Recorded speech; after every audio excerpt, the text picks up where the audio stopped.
Good morning, Jake. How are we doing today? Mike, how are you, man? We're doing great. It's a great day. It's a great day. How can you complain? Hey, man. Another awesome day with total disruption here. I am stoked to bring us in with diversification for entrepreneurs. I want to, I want to, I want to take this episode and I want to have this conversation about how to enable entrepreneurs open their mind up a little bit, or making sure that they have a little bit of a diversification checklist. Let's cover money. Let's cover strategic partners, and let's cover some marketing outlets, and let's also cover some advice, right? Like what is your sphere of influence while you're rolling down this road? So, That's a lot. This should be good, man. That's a lot to cover. I'm digging it. well, you can basically skin one and use it for the other four, right? I mean, I know we don't have a ton of time, but I'd like to touch on it. And the first thing I want to actually talk about is diversification for money. When I say diversification for money, I mean how to basically take the money you're making and the money you're extracting from your business, whether it's top line or whether it's your salary, and how you spin it around and say, okay, some of it goes in my pocket as the owner, and now that some of it's gone in my pocket based on my lifestyle, what am I doing with some of this stuff? Where can I start investing? What can I start doing with some of this money? And let's go there. Let's start with what are some good strategies for taking the profit and taking it and putting it somewhere. Because sometimes you entrepreneurs think I'm putting it all in the business. I'm putting it all in the business. Well, yeah, but at what point do you have to make sure that you've got the boring stuff covered, the IRA, the assets, some other type of investment tool simultaneously making you money? Where are you with all that? All right, so let's back into mindset. Let's go right there with money because the first thing you got to understand your financial risk tolerance. You've got to. Like if you're gonna say, okay, I've got call it 10 grand. Okay, just for fun, because that's easy math. I got 10 grand over here that I need to get diverse with. I need to invest it. Not in my business. I need to put it into, say, the boring stuff, or I need to put it into something aggressive. You've got to decide, what's my risk tolerance. Am I okay if I put this in something that's a little bit better yield or a little bit more risky, that I might lose it? If you're not okay with that, that's going to dictate your strategy. Like, and here's what I want to tell you, like, your financial risk tolerance, dude, that's yours. That's totally up to you. If you have a very conservative investment strategy, very traditional investment strategy, it works, right? It's worked for a long time. If you need to, say you're 57 years old, you got 10 years till you can take Social Security, and you need to create $1 million between now and then the next 10 years, and you're starting at zero. Well, you're going to be forced to be a little bit more aggressive in your investment strategy there. I mean, there's a mountain of podcasts, a mountain of different things, but that talk about specifically the financial piece. Now, what I'm talking about is, what are you comfortable with? What are you cool with? And everybody knows I hate the word comfort. Like I hate that word. Not my favorite thing at all. But the reality is, you've got to decide what you can tolerate. How much pain are you willing to put yourself in? How much are you willing to risk that money? Now, some people are going to say, well, screw it. I'm going to go to Vegas. I'm going to put 10 grand on black, right? That's a strategy. Is it the best thing you could do? I don't know. That's not my deal. But there's different ways. So, like, one of my favorite tools, and again, we aren't sponsored by these guys. I'm just going to say it. I actually really like the app Acorns. I think that is a brilliantly designed app. And you can do this in these very small incremental pieces, and you can kind of design your strategy around what you're going to do. And one of them that is like Acorns for later. And basically it's a reoccurring, you can do as little as $5 as an investment. And it's this reoccurring investment that just grows, and it goes into a very traditional nominal yield IRA type account. And it shows that you're contributing. I think that's a great place for anybody to start. I think it's a great place for kids to start. I think it's a great place for, if you have not touched it. I'm not saying go out, get smart, be a day trader. This is one of those, like, I can start. That's honestly, that's the best place. And with the acorns analogy, I'll go with this. You've heard this quote, right? The best time to plant a tree, 20 years ago or today, right? Same thing. And that's the predication of this investment, this diversification strategy of you got to start. Just start, do something. Put it in a good God. I mean, I've been watching you as you drive around. How many banks are giving 5 to 7% on savings accounts? Put $1,000 in savings account and they're paying you a 7% interest rate on it. Dude, that's really good. Like there's Yeah. nothing wrong with that. I mean, that's a great place to start. It doesn't mean you got to be smart about stocks. Like start somewhere, be diverse. The other thing that we hear all the time, and Mike and I have talked about this before, the average millionaire has at least 7 streams of income. That doesn't mean they own 7 businesses. And that's where Mike's going with this diversity piece is where else is your money working for you? How else are you setting yourself up to succeed in this money piece? But all of that said, I think it still goes back to mindset. It's what's your relationship with money? How are you growing it? What's your plan? You've got to get right with it. You've got to decide this is my relationship with money. And I'll be honest, there was a time, not all that fired long ago, really, probably 7 years ago. I had a terrible relationship with money. Like I hated money, hated it. It drove me nuts. But I had to get right with it. I had to get right with it in order to decide money's good for the money that money can do. That's well spoken. I like the acorns idea. Fidelity is also a good self investment tool. Money Fidelity's a market nice one, account. yeah. That's what I do for the kids, and they have their own stuff set up. They have gift funds set up, and as you watch it work over time, plus college funds, you got to understand though, it takes real money to make real money. You have to actually sit down, get with a professional, and get something set up. But don't be afraid to do that. Even if you're afraid of the reality that you're way behind the curve and you have not yet allocated enough for your retirement.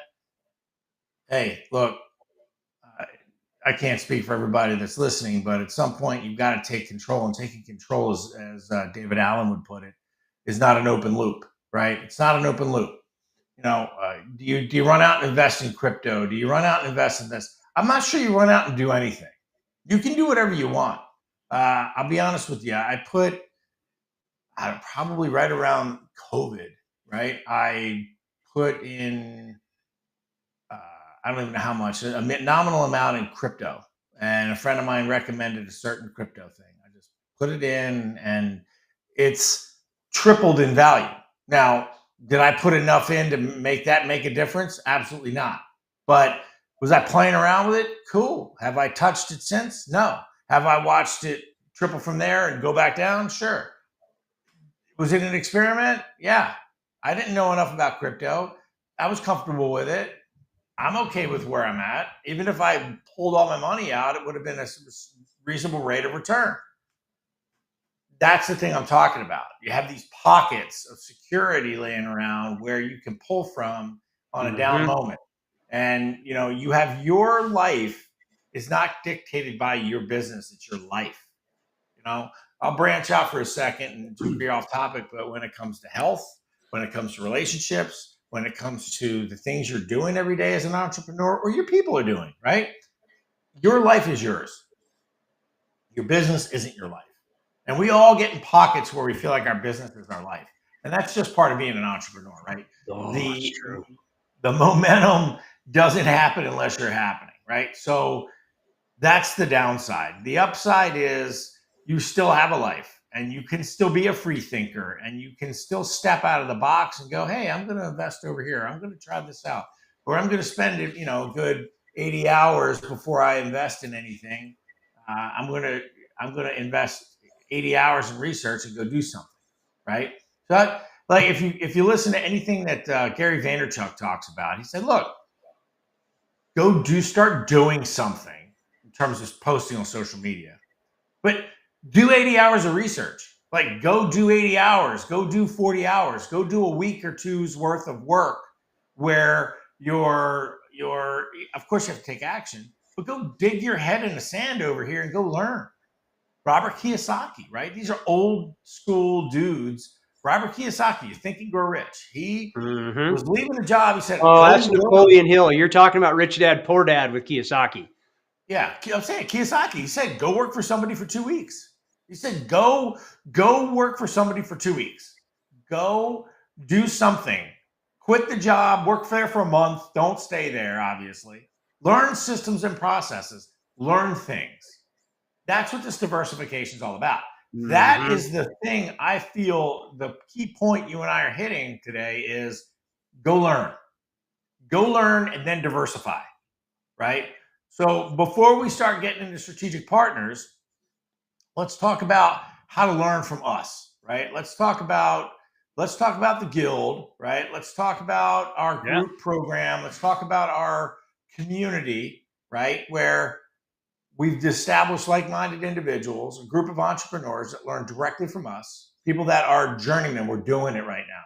We've achieved success, we've achieved failure, but what we've done is we've put together a security blueprint that you can follow that is going to save you time, stress, and energy. And then we're right there with you, and the community is right there with you to launch it. And we go live in our community. This isn't some Facebook group where everybody's running around going, I love you, and you're getting fractional information. This is actual questions answered information. Care to elaborate on that, Jake? Yeah, that's the reality. I mean, we talk about this all the time that nobody succeeds alone. You've got to have that community. You've got to have the collaboration. You've got to be able to leverage the knowledge that's already there. It's perfectly safe to say that there are things that I don't know that Mike does. There are things that Mike doesn't know that I do. There are things we both know that we have forgotten about that somebody will remind us, and it'll be like, oh yeah, this is a great tool for you. And this is about being practical. This is about not guru stuff. This isn't the get rich quick, do the thing today, get it done. This is it. Like Mike talks about the physical and the health side of this all the time.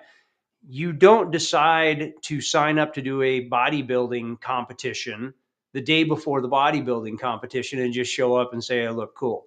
Like it doesn't work. You're not going to win. You're not going to place. You're not going to show up at all. You've got to work at it. You've got to set the foundations. You got to eat right. You got to put the right things into your body. You've got to train correctly, and you've got to set the timing. That's the same rules with life and business. And that's the stuff that we're walking you through. So we go live in the community. We are doing community coaching. There is nowhere you're going to get direct, immediate access to coaches for the price that you're looking at. So all you've got to do is scan that QR code over there underneath Mike's fabulous face over there, or you go to www.total-disruption.com and join the guild. Check out all the other stuff that we're doing. Read the magazine. Cruise around the website, see all the stuff that we're doing and all the things you can play with. You guys are already watching this show, which is awesome, but check out our other show, Battleground. It's on Tuesdays and Thursdays as well. But for now, join the guild. You want to join the guild? You want to join the guild. That's what we're telling you. Amen. All right. So now as we move on to strategic partners, I like diversification with vendors and strategic partners. And you and I are sometimes guilty of being a little too loyal. And not loyal, but a little stick with it a little too long. So I think I'm coaching you. You're going to coach me, and we're going to coach everybody on this one here. How to know when to say when, okay, and how to have the conversation where you amicably, if a relationship's not working out, let's say it's a marketing group or an admin you hire, or a salesperson, or a person doing your logos with your shirts, or somebody that's doing your web hosting. There's a cadre, right? A cadre of things. If you have a hard goods thing, somebody who's a supplier. If you're in food, again, a vendor or a trucking company. If things aren't happening that are in line, if you have to constantly pay attention to a vendor, if you have to constantly manage something that should be just so automatic, if it's native to your business and it's native to their business, it's time to move on. And I mean, I'm talking, 6 months, 4 to 6 months. I mean, you kind of know right away things take acclimation. And within what, 4 to 6 months, I mean, have two or three people. Again, that goes back to how many hours extra in your life do you have to research all this shit we're talking about today? I have no idea. But it's important that you have notebooks, placeholders, and things where you can hire somebody to do some research for you, do your own research, or have some time set aside where you're bookmarking it and storing links and things in a note capture or some sort of inbox, right? There's plenty of downtime. You can take 30 to 40 minutes of brain power and say, okay, I'm just going to look around for web vendors. I'm going to look around for people to do landscaping. Now, when I say all this to you, Jake, and we're trying to get as real as it gets, I hate being surface. I hate throwing out an idea without actually talking about a struggle point and without actually giving some advice, right? You and I don't necessarily, with this show, operate on the 50,000 foot level all the time. It's way too surface. I like getting down into the grit and talking to some people about practical options. So let's talk about that on your All right, end. so let's get granular. Let's get real granular. So we're talking about these relationships, and I want to pick on two specific things. So a guy I know, I don't want to call him my friend. Guy I know is a multi-billionaire. I don't hang out with him enough to call him my friend, but a guy that I know is a multi-billionaire, and by all accounts, pretty smart dude financially and in business wise. And one of the things he has talked about is he has it on his calendar as a reminder, like a Google notification. Every 6 months, he gets notified to go through his insurance policies and shop for insurance. Is he overpaying for insurance? We're talking Wow. about a billionaire that's talking about, am I spending an extra $100 a month? Does that make sense? Oddly, it does. He's a billionaire. I'm not. He is shopping for insurance every 6 months to make sure he's not overpaying. I'm not. So that's just a simple calendar reminder. And think about it, your insurance company is a relationship, it's a strategic partnership. Just like this, that you should be evaluating the relationship. Now, in your insurance, it's going to be about, I'm using this as the analogy, mind you, and I'm going to get calls from all the farmers people and all the State Farm people and all the Geico and all the other places that are going to do it. And they're going to be like, my God, you can't talk about insurance. No, I'm just talking about you need to evaluate it from what are my coverages? Are they still the same? Did I update my house? Did I buy a dog? Did I move? Did I get a different car? Did I pay off a car? We have life happens all the time that our coverages are going to need to change. Therefore, our financial requirement to that is changing. I'm talking about this right now from insurance because I actually have an insurance adjustment coming to the house today to look at the roof after a hailstorm.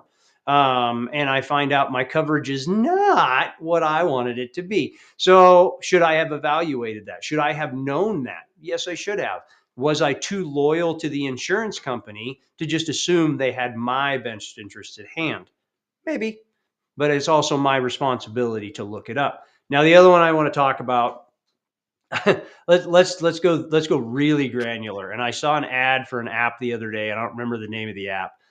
Of all the subscriptions that you have applied for that you have forgotten you even have a subscription for anymore, and that you don't look at your bank account and you look at it and you're like, what's that IFY thing for $19 a month? The hell is that?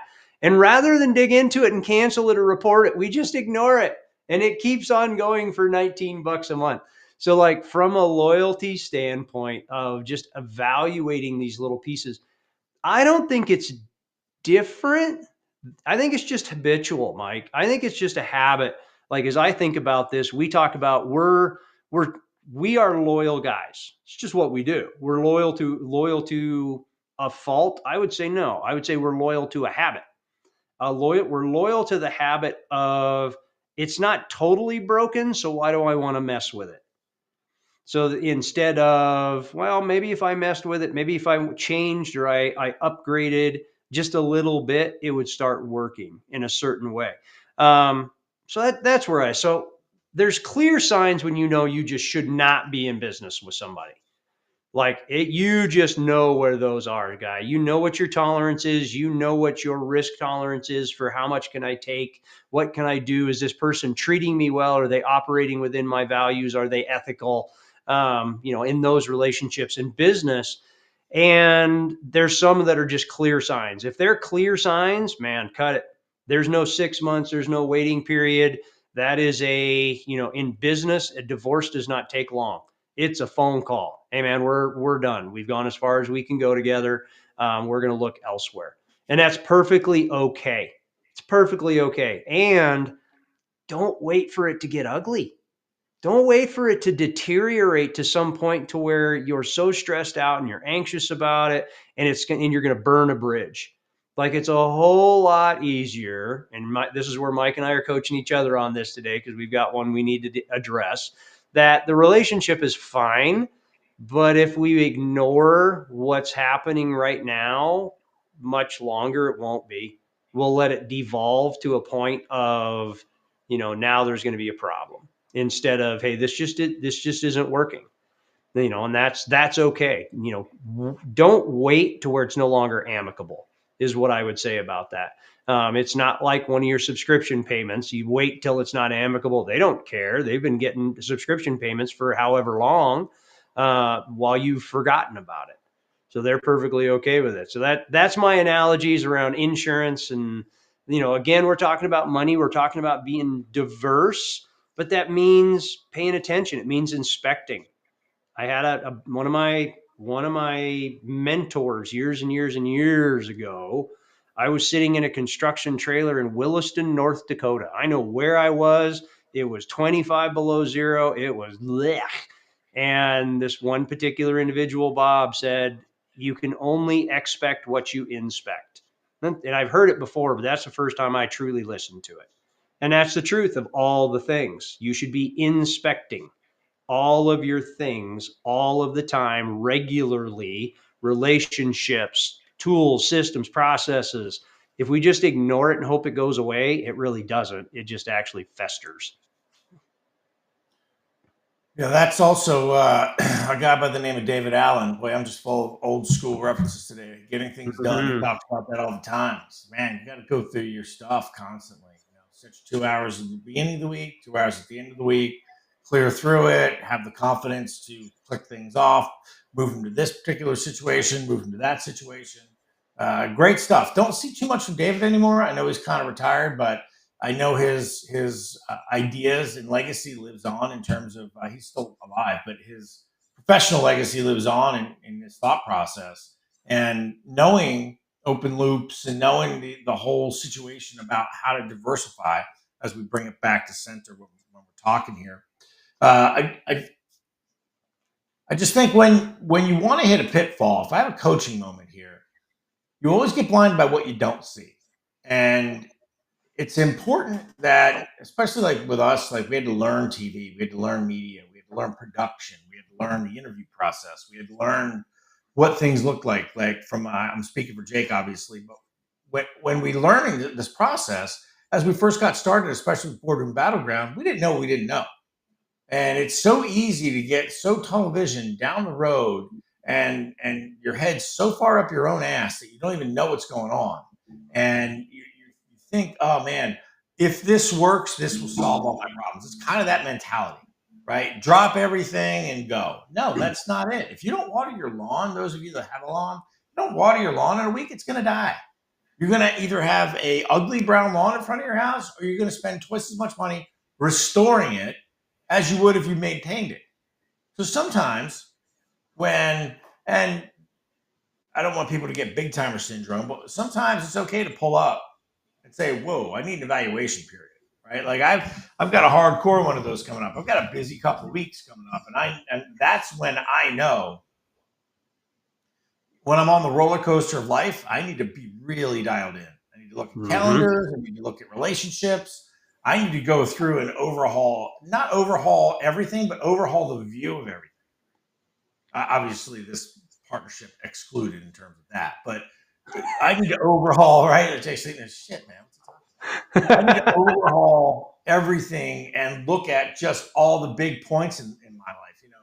Kid logistics, my own physical well-being, our relationships we have with certain vendors, what we're doing, our sales team, all that stuff. So as we get ready to close here, I think the practical application is diversify, educate, make time, and be uncomfortable learning these things. What parting advice do you have in the last 11 seconds here, Jake? Every single person that's listening to this has an obscene amount of abilities and a huge skill set that you have built, taken a lifetime to build. You're not a one trick pony. You're not a one hit wonder. You've got a monster amount of skills that you've learned over time. Go learn a new one. You know how to learn, go learn. Amen. All right. Well, for Jake Lendetti, I'm Michael Labersi. You were just on Total Disruption.